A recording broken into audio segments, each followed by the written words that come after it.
नमस्कार. कधी विचार केला आहे की एका झाडामध्ये इतकी ताकद असू शकते की ते अक्षरशः देवाचं प्रतीक बनावं?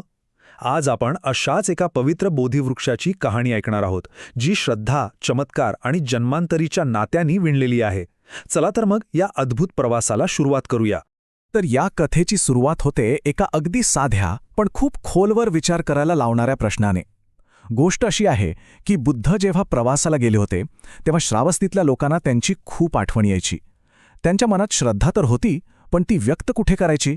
म्हणजे बघा, ज्यांच्यावर आपली श्रद्धा आहे तेच समोर नसतील तर तो आदर, ती भक्ती दाखवायची तरी कशी? बुद्ध दूर असताना त्यांच्या अनुयायांना एका अशा जागेची आस लागली होती जिथे ते आपली भक्ती अर्पण करू शकतील. ते बिचारे फुलांचे हार वगैरे घेऊन जेतवानात यायचे, पण बुद्धांशिवाय ते हार अर्पण तरी कुठे करणार? त्यांचं मन अगदी सैरभैर व्हायचं, एक पोकळी जाणवायची. ही अडचण जेव्हा बुद्धांपर्यंत पोहोचली तेव्हा त्यांनी 3 प्रकारची पवित्र स्थानं सांगितली. पहिलं, शारीरिक अवशेष, पण ते तर ते हयात असताना शक्यच नव्हतं. दुसरं, त्यांनी वापरलेल्या वस्तू. आणि तिसरं, केवळ स्मृतीवर आधारित एक काल्पनिक स्थान. पण कल्पना तर प्रत्येकाची वेगळी असू शकते, बरोबर ना? त्यामुळे एक ठोस प्रतीक हवं होतं. मग उपाय काय होता? आणि मग बुद्धांनी एक इतका सुंदर उपाय सांगितला. ते म्हणाले, ज्या बोधिवृक्षाखाली मला ज्ञान मिळालं तो वृक्षच माझ्या अनुपस्थितीत माझं प्रतीक बनू शकतो. वा! म्हणजे तो बोधिवृक्षच जणू काही साक्षात बुद्धांचं एक जिवंत रूप बनला. आणि ही जबाबदारी कोणी उचलली? तर बुद्धांचे प्रिय शिष्य आनंद यांनी. त्यांनी ठरवलं की त्या महान बोधिवृक्षाचं एक बी आणायचं आणि ते जेतवनाच्या प्रवेशद्वाराजवळ लावायचं. म्हणजे कसं, येणाऱ्या जाणाऱ्या प्रत्येकाला तिथे आपलं मन, आपली श्रद्धा अर्पण करता येईल. अहो रे, वृक्षारोपण म्हणजे एक सोहळाच होता, तुम्हाला सांगतो. ज्येष्ठ मोगलांनी आपल्या सिद्धीने हवेतून प्रवास करून बोधिवृक्षाचं एक फळ आणलं आणि ते जमिनीला स्पर्श करण्याआधीच झेललं. मग काय, राजा, अनाथपिंडिका आणि विशाखा यांसारख्या मोठ्या लोकांच्या उपस्थितीत ते बी सुगंधित मातीने भरलेल्या सोन्याच्या कलशात रोवण्यात आलं. आणि मग तो क्षण आला ज्याने सर्वांना अक्षरशः थक्क करून सोडलं. बीज जमिनीत पडताच पापणी लवळण्याच्या आत त्यातून 50 हात उंच एक डेरेदार वृक्ष उगवला. त्याच्या 5 महाकाय फांद्या जणू काही आभाळात पसरल्या होत्या. विचार करा, काही क्षणांपूर्वी जे फक्त एक बी होतं ते आता त्या वनाचा राजा बनून उभं होतं. हा चमत्कार पाहून तर सगळेच अचंबित झाले. ही बातमी जेव्हा बुद्धांपर्यंत पोहोचली तेव्हा ते हसून म्हणाले, आनंदाने असा बोधी उत्सव साजरा करण्याची ही काही पहिली वेळ नाहीये. आणि त्यांच्या या एका वाक्याने वर्तमानाला भूतकाळाशी जोडणाऱ्या एका रहस्यमय कथेची दारं उघडली. ही कथा आपल्याला घेऊन जाते थेट प्राचीन कलिंग राज्यात. तिथे कलिंग नावाचा एक राजा होता आणि त्याला होते 2 पुत्र. पण नियतीने त्या दोघांच्याही नशिबात काहीतरी वेगळंच लिहून ठेवलं होतं. ज्योतिष्यांनी भविष्यवाणी केली, मोठा मुलगा राजा बनेल तर लहान मुलगा तपस्वी. पण खरी गंमत पुढे होती. त्या लहान मुलाचा जो पुत्र होईल ना, तो चक्रवर्ती सम्राट होणार होता.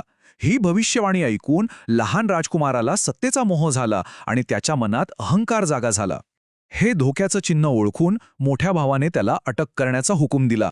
भावाच्या क्रोधापासून वाचण्यासाठी लहान राजकुमार रात्रीच्या अंधारात जंगलात पळून गेला. पण जाताना त्याने आपल्या होणाऱ्या मुलाच्या ओळखीसाठी 3 राजेशाही वस्तू एका विश्वासू सेवकाकडे सोपवल्या. एक राजमुद्रा, एक मौल्यवान गालिचा आणि एक तलवार. त्या घनदाट जंगलात त्याची भेट झाली मध्यराज्याच्या राजकुमारीशी. आणि आश्चर्याची गोष्ट म्हणजे तिच्याही नशिबात एका चक्रवर्ती सम्राटाची आई होण्याचं लिहिलं होतं.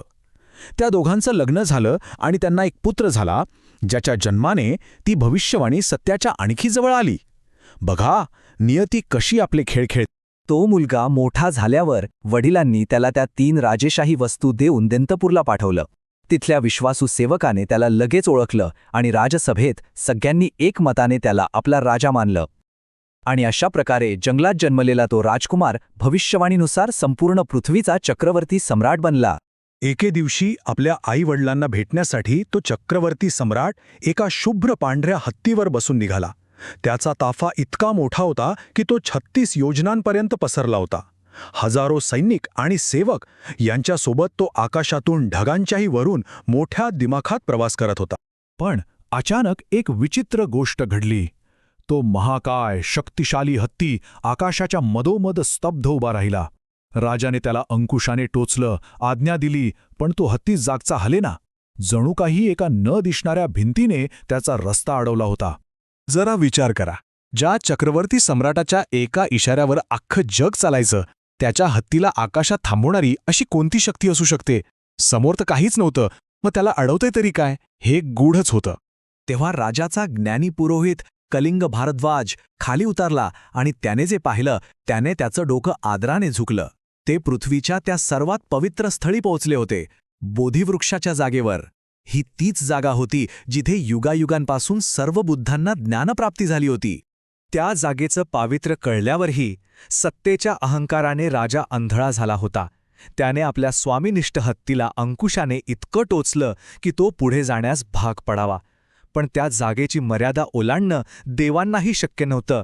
अखेर स्वामीची आज्ञा आणि जागेचं पावित्र्य यांच्या संघर्षात त्या निष्पाप हत्तीने आपले प्राण त्यागले.